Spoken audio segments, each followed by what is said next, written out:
నమస్కారం. QK news వార్తలకు స్వాగతం. ముందుగా వార్తల్లోని ముఖ్యాంశాలు. వర్క్ ఫ్రం హోం ఇప్పుడు రియాలిటీ ఉన్న చంద్రబాబు ఇంట్లో నుంచే ప్రపంచానికి పనిచేసే రోజులు పెరుగుతాయని సీఎం. డిజిటల్ రంగంలో ఏపీని ముందంజలో నిలబెడతామన్న చంద్రబాబు. నైపుణ్యాభివృద్ధితో యువతకు ప్రపంచ స్థాయి అవకాశాలు.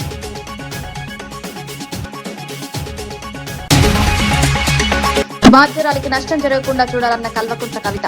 అనవసర ప్రచారాలు ఆపాలని సూచించిన తెలంగాణ రక్షణ సేన. బండి కుమారుడితో పాటు అందరినీ అరెస్ట్ చేయాలన్న కవిత. పోక్సో కేసు దర్యాప్తు పారదర్శకంగా జరగాలని డిమాండ్.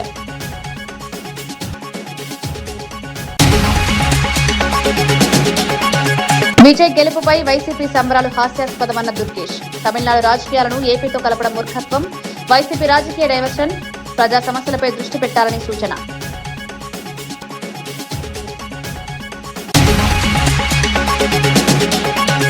గ్రంథాలయం విజ్ఞాన గని లాంటిదన్న మంత్రి సీతక్క. పుస్తక పఠనంతో సమాజంలో చైతన్యం. గ్రామీణ ప్రాంతాల్లో గ్రంథాలయాల అభివృద్ధి. జ్ఞానాన్ని పంచే వేదికలే గ్రంథాలయమన్న సీతక్క.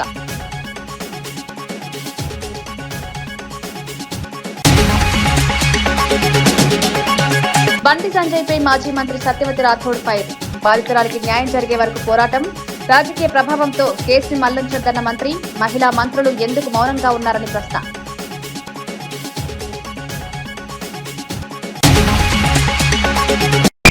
నిడమర్రులో జరిగిన కార్యక్రమంలో సీఎం చంద్రబాబు నాయుడు కీలక వ్యాఖ్యలు చేశారు. వర్క్ ఫ్రం హోం అనేది భవిష్యత్తు కాదు, ఇప్పుడు రియాలిటీ అని పేర్కొన్నారు. ఇంట్లో కూర్చుని ప్రపంచం మొత్తం కోసం పనిచేసే రోజులు మరింత పెరుగుతాయని తెలిపారు. యువతకు వర్క్ ఫ్రం హోం విధానం ద్వారా డబ్బు సంపాదించే అవకాశాలు పెరుగుతాయన్నారు. రాబోయే రోజుల్లో ప్రభుత్వంలో కూడా ఖర్చులు తగ్గించే కీలక మార్పులు తీసుకొస్తామని వెల్లడించారు. ఐటీ, డిజిటల్ విప్లవంలో సరికొత్త మార్పులు రాబోతున్నాయని పేర్కొన్నారు. నైపుణ్యాభివృద్ధి ద్వారా యువత ప్రపంచ స్థాయి అవకాశాలు అందుకోవాలని సూచించారు. డిజిటల్ రంగంలో ఆంధ్రప్రదేశ్ ను ముందంజలో నిలబెట్టేందుకు ప్రభుత్వం చర్యలు తీసుకుంటుందని చంద్రబాబు తెలిపారు.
నేను మొన్నే చెప్పాను, 7-8 ప్రిన్సిపల్స్ మనం గుర్తుపెట్టుకోవాలి.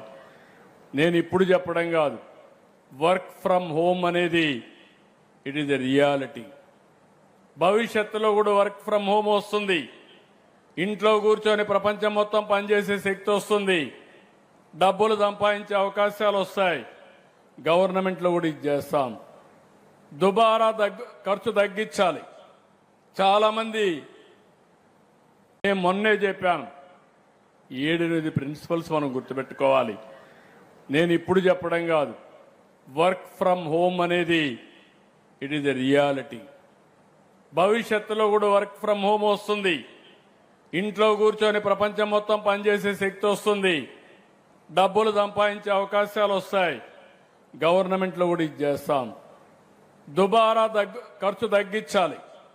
చాలామంది గ్రంథాలయం అనేది విజ్ఞాన గని అని మంత్రి సీతక్క అన్నారు. ఉపాధ్యాయుడిలాగే గ్రంథాలయం కూడా కొన్ని తరాలను తయారు చేస్తుందని పేర్కొన్నారు. మహబూబాబాద్ జిల్లా గొప్పతనాన్ని భవిష్యత్ తరాలకు తెలియజేసేలా పనిచేయాలని శ్రీకాంత్ రెడ్డిని కోరారు. పుస్తక పఠనం ద్వారా సమాజంలో చైతన్యం పెరుగుతుందని అభిప్రాయపడ్డారు. యువత చదువుపై ఆసక్తిని పెంచుకోవాలని సూచించారు. గ్రంథాలయాలు కేవలం పుస్తకాల నిల్వ కేంద్రాలు కాకుండా జ్ఞానాన్ని పంచే వేదికలన్నారు. గ్రామీణ ప్రాంతాల్లో కూడా గ్రంథాలయాల అభివృద్ధికి ప్రభుత్వం చర్యలు తీసుకుంటోందన్నారు.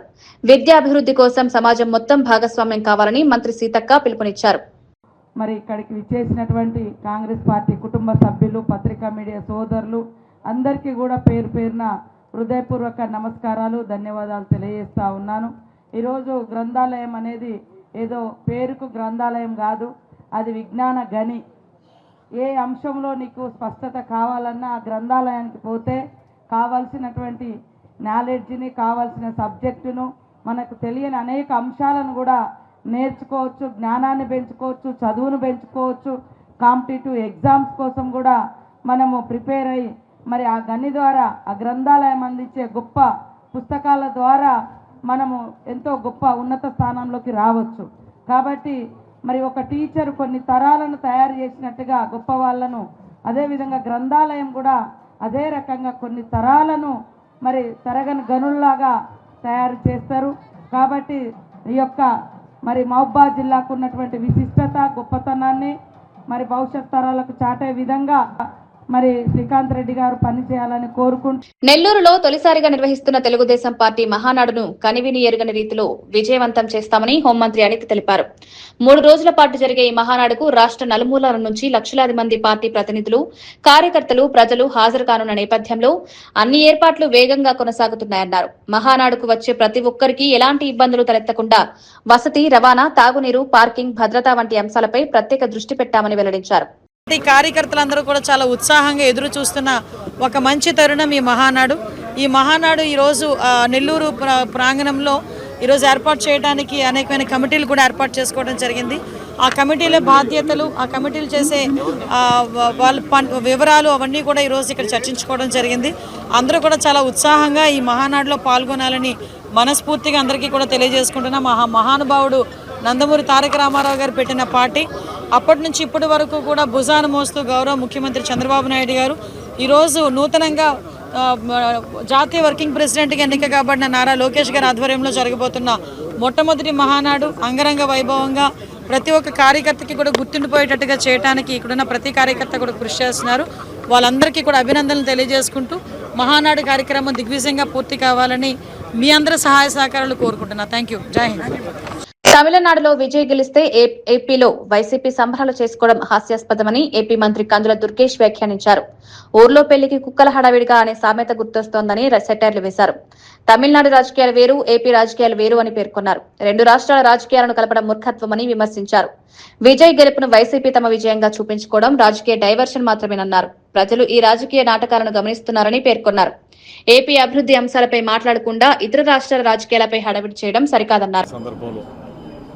ఇక్కడికి వచ్చి దర్శనం చేసుకుని వెళ్ళిపోయేటువంటి వారు 1 రోజు 2 రోజులకి పరిమితం కాకూడదనేటువంటి ఆలోచనతో వచ్చిన వాళ్ళు కనీసం 2-3 రోజులు ఉండి కేవలం ఆలయాల్లో దర్శనాలు మాత్రమే కాకుండా చుట్టుపక్కల ఉన్నటువంటి అన్ని ప్రకృతి సౌందర్యం ఉన్నటువంటి అనేక కార్యక్రమాలను కూడా చూడాలని, టూరిజంకి సంబంధించినటువంటి అనేక కార్యక్రమాల్లో పాల్గొనాలనేటువంటి ఆలోచనతో ఇవాళ ఆంధ్రప్రదేశ్ రాష్ట్ర ప్రభుత్వం, కూటమి ప్రభుత్వం, ముఖ్యమంత్రి చంద్రబాబు నాయుడు గారు, ఉప ముఖ్యమంత్రి పవన్ కళ్యాణ్ గారు, పైన ఉన్నటువంటి ప్రధానమంత్రి నరేంద్ర మోడీ గారు ఈ రాష్ట్రంలో పర్యాటక రంగాన్ని అభివృద్ధి చేసి తద్వారా ఫుట్ఫాల్ అనేటువంటిది వచ్చిన వాళ్ళు 2-3 రోజులు ఉండాలి అనేటువంటి ఆలోచనతో హోటల్ ఇండస్ట్రీని, హాస్పిటాలిటీ ఇండస్ట్రీని పెద్ద ఎత్తున ప్రమోట్ చేస్తున్నటువంటి సంగతి మీ అందరికీ తెలిసిందే.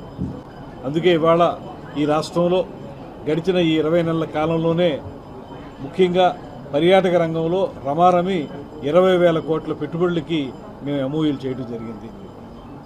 అలాంటి ఒక నేపథ్యం ఉన్నప్పుడు ఇవాళ మళ్ళీ ఇక్కడికి వచ్చినటువంటి పిలిగ్రిమ్స్కి కానీ, లేకపోతే బిజినెస్ ట్రిప్కి వచ్చినటువంటి వారికి కానీ, లేజర్ ట్రిప్కి వచ్చిన వారికి కానీ అందరికీ ఉపయోగపడే విధంగా, అందుబాటులో ఉండే విధంగా ఇవాళ ఈ రెజెంటా దేవరాయ 4-స్టార్ హోటల్ ప్రారంభించడం అనేది చాలా ఆనందకరమైన విషయం. దాంతోపాటు కేంద్ర ప్రభుత్వం యొక్క సహకారంతో ఇవాళ రాష్ట్రంలో మనం అనేక కార్యక్రమాలు చేపడతా ఉన్నాం. ఈ మధ్యకాలంలోనే కేంద్ర ప్రభుత్వం, ముఖ్యంగా పర్యాటక శాఖ గజేంద్ర సింగ్ షెకావత్ గారు చెప్పినటువంటి మాట, మనకి 2 ఐకానిక్ సెంటర్స్ని పర్యాటక రంగంలో ఇవ్వడానికి ముందుకొచ్చారు. అందులో మనం ఒకటి తిరుపతి, మరొకటి విశాఖపట్నాన్ని ఐకానిక్ సెంటర్స్గా ఏర్పాటు చేస్తున్నాం. రమారమి ఒక 500 కోట్ల రూపాయల పెట్టుబడితోటి తిరుపతిలో, మరో 500 కోట్ల రూపాయల పెట్టుబడితోటి విశాఖపట్నంలో కూడా ఈ ఐకానిక్ పర్యాటక సెంటర్స్ ఏర్పాటు చేయబోతున్నాం. దానితోటి ఖచ్చితంగా ఈ తిరుపతి, ఈ పరిసర ప్రాంతాలు కూడా అద్భుతమైనటువంటి పర్యాటక కేంద్రాలుగా విలసిల్లుతాయనేటువంటి మాట నమ్ముతున్నాం. మనకి అక్కడికి వెళ్ళి ప్రచారం చేసింది లేదు, అక్కడ వాళ్ళు ఈయన ఫోటో వాడుకున్నది లేదు. ఏదో ఒకటి మ్యారేజ్కి పిలిస్తే కట్సి సేక్ మ్యారేజ్కి వచ్చారనేటువంటి మాట వినపడతా ఉంది. దాన్ని వాళ్ళు పొలిటిసైజ్ చేసి దాన్ని పోల్చుకుని మేమేదో వాళ్ళు మేము ఒకటే అనేటువంటి విధంగా మాట్లాడడం అనేది సమంజసం కాదు. అది హాస్యాస్పదం. దానికి ఏంటంటే ఏదో చెప్తారు కదా, ఊళ్ళో ఎవరికో పెళ్ళి అవుతుంటే ఇంకేదో వాళ్ళు ఆనందం పడ్డాయి అనేటువంటి విధంగా ఉంటుంది. అటువంటి విధానంగానే చూడాలి తప్పితే దాన్ని వాళ్ళు అక్కడ జరిగినటువంటి కండిషన్స్ వేరు, ఆ పొలిటికల్ సిచ్యువేషన్స్ వేరు, ఇక్కడ పొలిటికల్ సిచ్యువేషన్స్ వేరు. దాన్ని వాళ్ళు అన్వయించుకోవడం అనేది మూర్ఖత్వం అవుతుందనేటువంటి మాట చెప్తారు. Political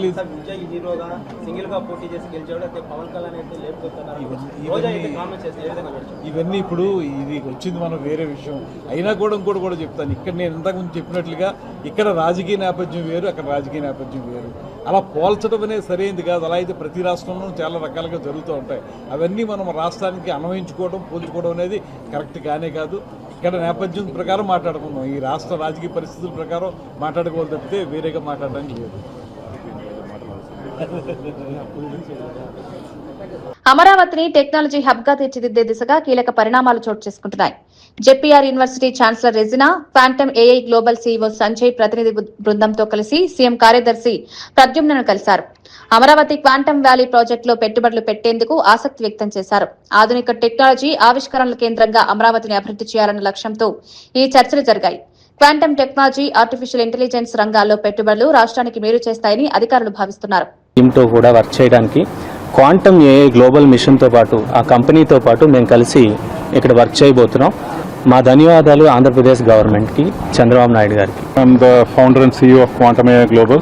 I'm pretty excited about collaborating with JPR University and Dr. Regina Garu. మా ల్యాబ్లో క్వాంటమ్ కమ్యూనికేషన్ సంబంధించిన హార్డ్వేర్ ఉంటుంది, క్వాంటమ్ సెన్సింగ్ సంబంధించిన హార్డ్వేర్ ఉంటుంది. స్టూడెంట్స్ ఉట్టి ఎక్స్పెరిమెంటేషన్సే కాదు, వాళ్ళకి ఏదైనా ఫర్దర్ రీసెర్చ్ చేయాలంటే కూడా దాన్ని ఫెసిలిటేట్ చేసి ఎనేబుల్ చేస్తున్నాము. వాళ్ళ వైపు నుంచి వచ్చే ప్రూఫ్ ఆఫ్ కాన్సెప్ట్ని ప్రోడక్టైజ్ చేయాలంటే దానికి మేము జెపిఆర్ యూనివర్సిటీ కలిసి ఫండింగ్ చేయడానికి కూడా ముందుకు వెళ్ళాలనుకుంటున్నాం ఫ్యూచర్లో. నేను క్యూ అకాడమీని రిప్రజెంట్ చేస్తున్నాను, subsidiary of quantum AI global. I'm the CEO of the company. ఇప్పుడు క్వాంటమ్ అనే టెక్నాలజీని అభివృద్ధి చెందుదామని అమరావతి క్వాంటమ్ వ్యాలీ విజన్ పెట్టింది. దానివల్ల దేశం మొత్తం చూస్తోంది, ప్రపంచం మొత్తం మన ఆంధ్రప్రదేశ్ అమరావతి వైపు చూస్తోంది. ఇక్కడ ఫౌండేషన్ ఏంటి అంటే స్కిల్ డెవలప్మెంట్ చేద్దామని ఫస్ట్ ఎజెండా మాది. ఈ నైపుణ్య అభివృద్ధి నుంచి వచ్చే పరిశోధన మేము ప్రయారిటైజేషన్ చేస్తాం. దీనికి quantum AI global and JPR university కలిసి పనిచేస్తుంది. మన honourable chief minister Chandrababu Naidu గారి విజన్ని మేము మనసులో పెట్టుకొని అదే పాత్లో క్వాంటమ్ టెక్నాలజీ అడ్వాన్స్మెంట్ కోసం మేము ఇక్కడ ఎస్టాబ్లిష్ చేద్దాం అనుకుంటున్నాము. Skill development, research and prioritisation unit for the student. Web lands పర్యావరణ పరిరక్షణలో కీలక పాత్ర పోషిస్తాయని తెలంగాణ అటవీ పర్యావరణ శాఖ మంత్రి కొండా సురేఖ అన్నారు. సచివాలయంలో జరిగిన రాష్ట్ర వెట్లాండ్ అథారిటీ సమావేశంలో ఆమె కీలక ఆదేశాలు జారీ చేశారు. వెట్లాండ్స్ గుర్తింపు, డిజిటల్ మ్యాపింగ్ కోసం 2017 నిబంధనలను ఖచ్చితంగా అమలు చేయాలని అధికారులకు ఆదేశించారు. రాష్ట్ర వ్యాప్తంగా ఇప్పటికే 4023 వెట్లాండ్స్ లకు సరిహద్దుల గుర్తింపు పూర్తయిందని అధికారులు తెలిపారు. మిగిలిన ప్రాంతాల్లో సంయుక్త సర్వేలను వేగవంతం చేయాలని ఇరిగేషన్, రెవెన్యూ శాఖలకు మంత్రి సూచించారు. పర్యావరణ సమతుల్యతను కాపాడడంలో వెట్లాండ్స్ కీలకమని పేర్కొన్నారు.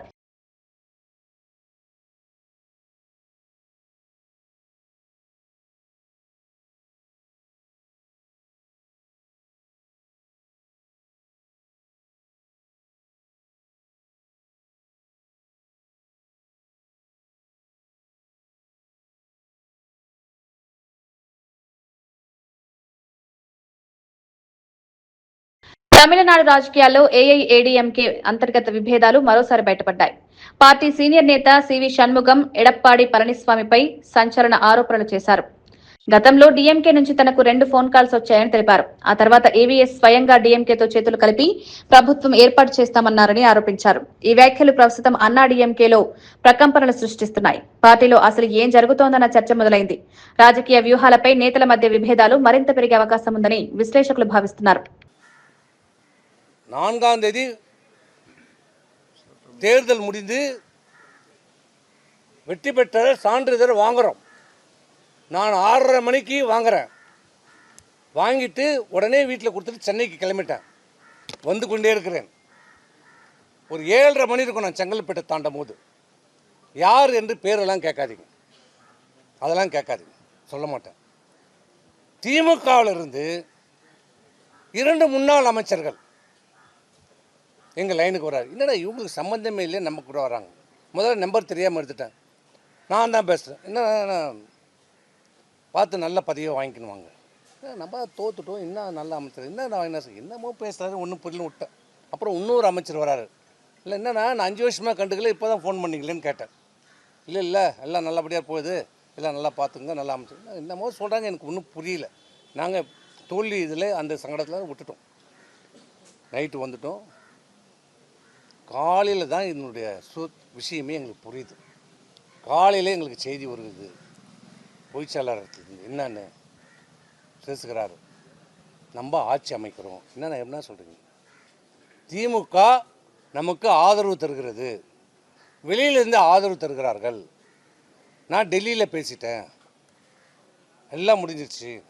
திமுக ஆட்சியில் பங்கெடுக்கலை, அவங்க வெளியிலேருந்து நமக்கு ஆதரவு தருகிறாங்க.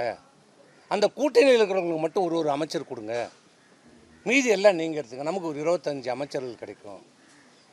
நான் கேட்டேன், இது எப்படின்னா? இந்த இயக்கம் ஆரம்பிக்கப்பட்டது எதனால? திமுகவை எதிர்த்து தொடங்கப்பட்ட இயக்கம். திமுக ஒரு தீய சக்தி,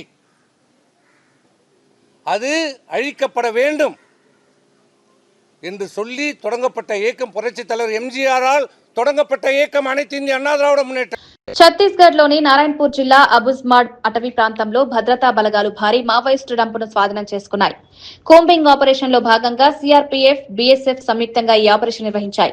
లొంగిపోయిన మావోయిస్టులు ఇచ్చిన సమాచారంతో ఈ డంప్ ను గుర్తించినట్లు పోలీసులు తెలిపారు. ఇందులో భారీ మొత్తంలో నగదు, ఆటోమేటిక్ ఆయుధాలు, పేలుడు పదార్థాల తయారీలో ఉపయోగించే ఎలక్ట్రానిక్ పరికరాలు లభ్యమైనట్లు వెల్లడించారు. అడవుల్లో దాచిన మావోయిస్టు డంపులను గుర్తించేందుకు భద్రతా బలగాలు నిరంతరం ఆపరేషన్లు కొనసాగిస్తున్నాయని ఎస్పీ రాబిన్సన్ గురియా తెలిపారు. ఈ స్వాధీనం మావోయిస్టు కార్యకలాపాలకు పెద్ద దెబ్బగా అధికారులు భావిస్తున్నారు. और अपना महाराष्ट्र बॉर्डर वाले क्षेत्रों से काफी अच्छा वेपन रिकवरी हुआ है. इसमें 3 नग AK-47 है, 3 SLR है, 2 303 है, 315 है, फिर बहुत सारे more than 250 to 300 live rounds हैं और साथ ही साथ अन्य दैनिक उपयोगी सामान भी मिले. और ड्यूरिंग ऑपरेशन डंप से कैश रिकवरी भी हुई है. 2 जगहों से कुल 1,01,64,000 रुपया जब्त हुआ है, जो इसमें कुछ पुराने नोट भी हैं. और ये पूरी कार्रवाई में STF, नारायणपुर DRG, हमारे BSF ITBP का एक संयुक्त योगदान रहा. और पैरामिलिट्री फोर्सेस यहाँ जितनी डिप्लॉयड है, सभी अपने लेवल पे अपने सोर्सेज से कंटिन्यूसली इंटरेक्ट करते हैं. और आने वाले दिनों में भी अभी भी जो 2-3% काम बचा हुआ है ये डंप से रिलेटेड, ये भी आने वाले दिनों में कार्रवाई की जाएगी. और नक्सल मुक्त अबूझमाड़ का सपना जो साकार हो चुका है, इसमें నీటి ప్రశ్నాపత్రం లీకేజ్ కి కేంద్ర ప్రభుత్వ నిర్లక్ష్యమే కారణమంటూ బీఆర్ఎస్వీ నాయకులు లోక్సభ భవన్ వద్ద భారీ ధర్నా నిర్వహించారు. కెల్లు శ్రీనివాస్ యాదవ్ మాట్లాడుతూ దేశవ్యాప్తంగా 24 లక్షల మంది విద్యార్థుల భవిష్యత్తును బీజేపీ ప్రభుత్వం అంధకారంలోకి నెట్టిందని ఆరోపించారు. నేషనల్ టెస్టింగ్ ఏజెన్సీ పరీక్షల నిర్వహణలో పూర్తిగా విఫలమైందన్నారు. పగలు రాత్రి కష్టపడి చదివిన విద్యార్థులకు పేపర్ లీకేజ్ బహుమతిగా ఇచ్చారా అని ప్రశ్నించారు. బీజేపీ పాలిత రాష్ట్రాలు పేపర్ లీకేజ్లకు కేర్ ఆఫ్ అడ్రస్ గా మారాయని విమర్శించారు. రాధాకృష్ణన్ కమిటీ సిఫారసులను అమలు చేయకుండా 1,000 కోట్లు సంపాదించడానికి ఆన్లైన్ పరీక్షలు నిర్వహించడం లేదన్నారు. వెంటనే పరీక్షను రద్దు చేసి కొత్త తేదీలు ప్రకటించాలని డిమాండ్ చేశారు. కేంద్ర విద్యాశాఖ మంత్రి ధర్మేంద్ర ప్రధాన్ రాజీనామా చేయాలని గెల్లి శ్రీనివాస్ యాదవ్ డిమాండ్ చేశారు. పేపర్ లీక్లను బట్టి దీనికి వ్యతిరేకంగా గవర్నర్ గారికి కలుద్దామని చెప్పి వచ్చాం. కాబట్టి దీన్ని వెంటనే ధర్మేంద్ర ప్రధాన్ చర్య తీసుకుని డిమాండ్.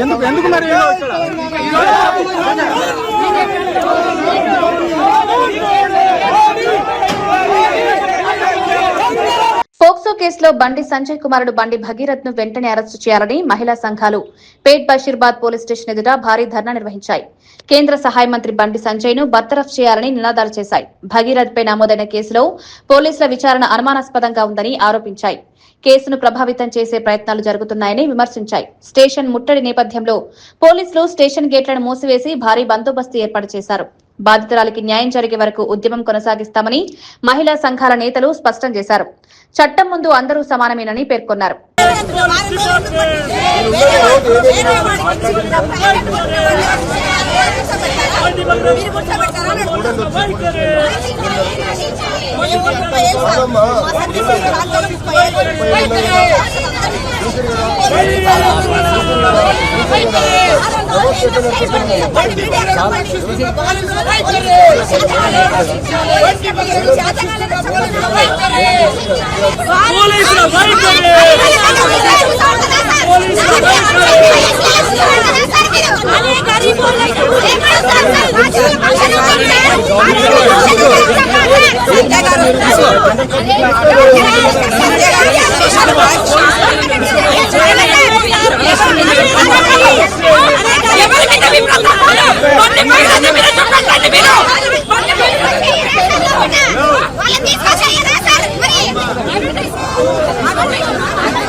బండి సంజయ్ తనని వ్యవహారంపై తెలంగాణ రక్షణ సేన అధినేత కల్వకుంట్ల కవిత స్పందించారు. ఇలాంటి వ్యవహారాలు అధికంగా ప్రచారంలోకి రావడం వల్ల ఆడపిల్లలకు నష్టం జరుగుతుందని ఆవేదన వ్యక్తం చేశారు. బాధితురాలికి ఎలాంటి ఇబ్బందులు కలగకుండా అనవసర ప్రచారాలు ఆపాలని సూచించారు. అదే సమయంలో కేసులో ప్రమేయం ఉన్న వారందరినీ అరెస్టు చేయాలని డిమాండ్ చేశారు. బండి కుమారుడితో పాటు సంబంధం ఉన్న ప్రతి ఒక్కరిపై చట్టపరమైన చర్యలు తీసుకోవాలని పేర్కొన్నారు. మహిళల భద్రత విషయంలో సమాజం బాధ్యతగా వ్యవహరించాలని అభిప్రాయపడ్డారు. ఏది పడితే అది వాగితే ఆడపిల్లలకి ఎక్కువ నష్టం జరుగుతుంది. మన సమాజం ఇప్పటికి కూడా రేపు పొద్దున బండి సంజయ్ గారి అబ్బాయి దోషి కాదు అని తేలినా, దోషి అని తేలినా సమాజం మగపిల్లల్ని క్షమిస్తుంది, కానీ ఆడపిల్లలకు మాత్రం కంప్లీట్గా లైఫ్ బర్బాద్ అయ్యే పరిస్థితి ఉంటుంది. ఇవాళ బీఆర్ఎస్ పార్టీ సోషల్ మీడియా చేస్తున్న అత్యుత్సాహంతో ఏం జరిగింది, బండి సంజయ్ వారి సైడ్ నుంచి వాళ్ళు ఆ ఆడపిల్ల మొత్తం వీడియోలు, ఫేసులు, ఫోటోలు మొత్తం బయట పెట్టారు. అంటే ఒక అమ్మాయి, ఆమె మైనరో కాదో అనేటటువంటి చర్చ ఉంది. ఆ అమ్మాయి జీవితాన్ని నాశనం చేయడానికి ఇవాళ డైరెక్ట్గా బీఆర్ఎస్ పార్టీయే కారణం. ఏం అవసరం ఉంది, అంత అత్యుత్సాహం ఏముంది? ఇష్యూ సాల్వ్ చేయనియండి. మాట్లాడుతున్నారు కదా, డెఫినెట్గా ఆడపిల్ల పక్షమే ఉంటాం. మన తెలంగాణ సమాజంలోనే అది ఉన్నది, ఆడపిల్ల పక్షమే ఉంటాం. కానీ ఇవాళ ఆడపిల్ల జీవితం నాశనం అవడానికి కారణం ఎవరు? ఎందుకు అమ్మాయి ఫోటోలు బయటికి రావాలి, అమ్మాయి వీడియోలు బయటికి రావాలి? నేను పోలీస్ శాఖ వారిని కోరుతా ఉన్నాను, ఎవరెవరైతే ఆ అమ్మాయి ఫోటోలు, వీడియోలు పోస్ట్ చేసిండ్రో ఆ సోషల్ మీడియా అకౌంట్స్ బ్లాక్ చేయండి, వారిని ఖచ్చితంగా అరెస్ట్ చేయండి. మీ ముఖ్యమంత్రి మీద ఒక చిన్న పోస్ట్ పెడితే ఇవాళ ఎత్తుకపోయి అరెస్ట్ చేస్తున్నారు. కాబట్టి ఒక ఆడపిల్ల జీవితాన్ని నాశనం చేసేటట్టుగా పోస్టులు పెట్టి, వీడియోలు పెట్టి, వాళ్ళ ఫ్రెండ్స్తో ఉన్నప్పటి ఈ ఫోటోలు అన్ని బయట పెట్టినటువంటి అకౌంట్స్ని బ్లాక్ చేయాలి, ఖచ్చితంగా వాళ్ళని అరెస్ట్ చేయాలని చెప్పి నేను డిమాండ్ చేస్తూ ఉన్నాను. కేంద్ర హోంశాఖ సహాయ మంత్రి బండి సంజయ్ పై మాజీ మంత్రి సత్యవతి రాథోడ్ తీవ్ర విమర్శలు చేశారు. నా కుటుంబం జోలికి వస్తే అంతు చూస్తానన్న బండి సంజయ్ వ్యాఖ్యలకు ఘాటుగా కౌంటర్ ఇచ్చారు. గతంలో బండి సంజయ్ కుమారుడు పబ్బులు, క్లబ్బుల్లో గొడవలు చేసినప్పుడే తండ్రిగా బుద్ధి చెప్పి ఉంటే ఈ రోజు ఒక అమ్మాయి జీవితం నాశనం అయ్యేది కాదని, బాధితురాలికి అన్యాయం జరుగుతుంటే మహిళా మంత్రులు ఎందుకు మౌనంగా ఉన్నారని ప్రశ్నించారు. చట్టం ముందు అందరూ సమానమేనని పేర్కొన్నారు. కేసులో నిష్పక్షపాత విచారణ జరగాలని డిమాండ్ చేశారు. నువ్వు ఆ స్థాయికి తగినట్టు ఒక హుందాగా ప్రవర్తించావా బండి సంజయ్ గారు? ఎవరంతా చూస్తావు, నీ మాటలతోనే కదా నీ కొడుకు ఇంత పాడైంది. ఒక తల్లి కొడుకు ఎక్కడో కోడిగుడ్డు దొంగతనం చేసినవాడు గట్టిగా చెప్పి ఉంటే, మందలించి ఉంటే పెద్ద దొంగ అయ్యేవాడు కాదు. నీ కొడుకు ఎప్పుడో ఇంటర్మీడియట్లో 10th ఉన్నప్పుడు మరి గొడవలైనాయి, క్లబ్లలో పబ్బులలో గొడవలైనాయి అని చెప్పి పేపర్లో వస్తే ఆ రోజు నువ్వు కరెక్ట్గా భయపెట్టి ఉంటే ఒక ఆడపిల్ల జీవితం ఈ విధంగా అయ్యేది కాదు. ఒక ఆడపిల్లకు దేశానికి న్యాయం చేయాల్సిన వాళ్ళు మీ ద్వారానే ఇక్కడ ఆడపిల్లలకు అన్యాయం జరుగుతుంటే రక్షించాల్సిన వాళ్ళే భక్షిస్తా అంటే ఇంకెవరికి చెప్పాలో నిజంగా ఈ రాష్ట్రం ఎటుపోతుందో అర్థం కాని పరిస్థితి. దురదృష్టం ఏంటి అంటే రాష్ట్రానికి ముఖ్యమంత్రి హోంశాఖ చూస్తున్నాడు. 3 నెలలుగా ఒక ఆడపిల్ల పోలీసుల చుట్టూ తిరిగి ఇబ్బంది పెడుతుంటే పైనుంచి పోలీసులే భయపెట్టి రాజీ చేసే ప్రయత్నం చేస్తుంటే మరి ఇంటెలిజెన్స్ వ్యవస్థ మరి ఏం గడ్డి పీకుతుందో నిజంగా చాలా బాధాకరం. ఏం చేస్తున్నారు? నేను కూడా మహిళా శిశు సంక్షేమ శాఖ మంత్రిగా ఈ రాష్ట్రంలో మహిళా మంత్రులు ఉన్నారు. అంటే బండి సంజయ్ గారి కొడుకు న్యాయం, రాష్ట్రంలో మిగతా పిల్లలకు ఒక న్యాయమా? అంటే ఒక్కొక్క వ్యక్తులను, వాళ్ళ పదవులను, వాళ్ళ పొజిషన్ని చూసి మీరు శిక్షలు కానీ కేసులు కానీ పెడతారా? పైపెచ్చు సిగ్గు లేకుండా 17 ఏళ్ల అమ్మాయి హనీ ట్రాప్ చేసిందని కేసు. సత్యసాయి జిల్లా పుట్టపర్తిలో ₹1,00,00,000 వ్యయంతో 5th జనరేషన్ యుద్ధ విమానాల తయారీ ప్రాజెక్టు ఏర్పాటు చేయడం చారిత్రాత్మక నిర్ణయమని ఎమ్మెల్యే పల్లె సింధూరారెడ్డి అన్నారు. 650 ఎకరాల్లో ఏర్పడనున్న ఈ ప్రాజెక్టు భారత రక్షణ రంగానికి కీలకమని పేర్కొన్నారు. ఈ ప్రాజెక్టుకు ఏపీకి తీసుకురావడంలో ప్రధాని మోదీ, సీఎం చంద్రబాబు, మంత్రి నారా లోకేష్ కృషి చేశారని తెలిపారు. ఆమడగూరులోని రిలయన్స్ సోలార్ పవర్ ప్రాజెక్టుతో జిల్లాకు కొత్త అభివృద్ధి దిశ లభిస్తుందన్నారు.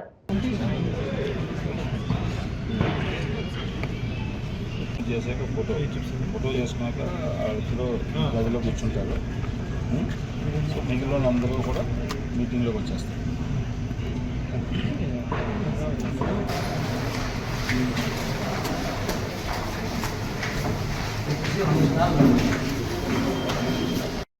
దగ్గర చాలా కఠినంగా ఉండాల్సింది అన్న వెహికల్.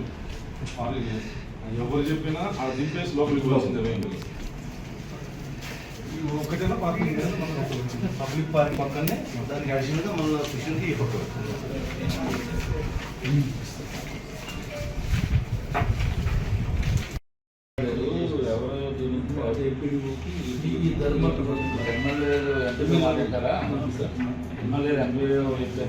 మహానాడు కేవలం పార్టీ కార్యక్రమం కాదు, తెలుగువారి మహాపండుగ అని ఎమ్మెల్యే కోటంరెడ్డి శ్రీధర్ రెడ్డి అన్నారు.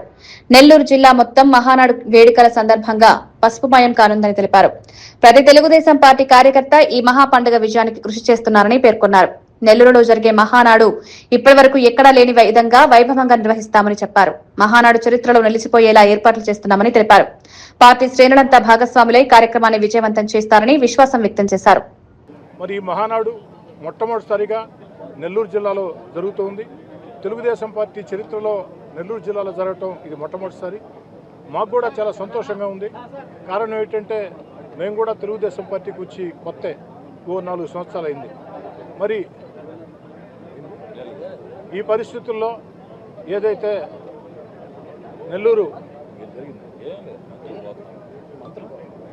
ఈ పరిస్థితుల్లో ఏదైతే ప్రత్యేక నిర్వహించాలని చెప్పని జిల్లాలో ఉన్నటువంటి పార్టీ నాయకులు, కార్యకర్తలందరం కూడా సమన్వయం చేసుకుని ఎమ్మెల్యేల, మంత్రుల, ఎంపీల, నాయకుల, కార్యకర్తల తేడా లేకుండా అందరం సుశిక్షితులైనటువంటి తెలుగుదేశం పార్టీ సైనికులుగా రాష్ట్రంలో ఉన్నటువంటి తెలుగుదేశం పార్టీ అత్యధిక మహారథులతో కలిసి ప్రయాణం చేసే అవకాశం రావటం మాకు కూడా చాలా సంతోషంగా ఉంది.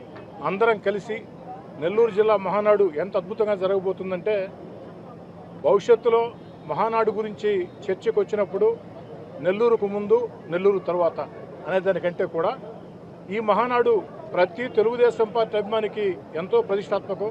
దానికి కారణం ఏంటంటే, నారా లోకేష్ గారు నేషనల్ వర్కింగ్ ప్రెసిడెంట్గా ఎన్నికైన తర్వాత, యువనేత నారా లోకేష్ గారు నేషనల్ వర్కింగ్ ప్రెసిడెంట్ ఎన్నికైన తర్వాత మొట్టమొదటిసారి జరిగే మహానాడు. ఈ మహానాడిని నవ్వుతో నభవిష్యత్తు అన్నట్టు నిర్వహించేదానికి తెలుగుదేశం పార్టీ కార్యకర్తగా అందరినీ చక్కగా సమన్వయం చేసుకుని పనిచేస్తామని, జిల్లా కేంద్రంలో ఇతర ప్రాంతాల నుంచి వచ్చే నాయకులకు కావచ్చు, కార్యకర్తలకు కావచ్చు, ఎమ్మెల్యేలకు కావచ్చు, ఎంపీలకి, ఎమ్మెల్సీలకి తెలుగుదేశం పార్టీ వివిధ స్థాయిల్లో పదవులను అందరూ కూడా చక్కటి వస్తువులు, చక్కటి ఆతిథ్యం, అదేవిధంగా ఆఖరి రోజు ఒక భారీ జన సమీకరణ అద్భుతంగా చేస్తామని, అందుకు సంబంధించి సన్నాహక కమిటీ సమావేశాన్ని ఈరోజు నిర్వహించుకోవడం జరిగింది.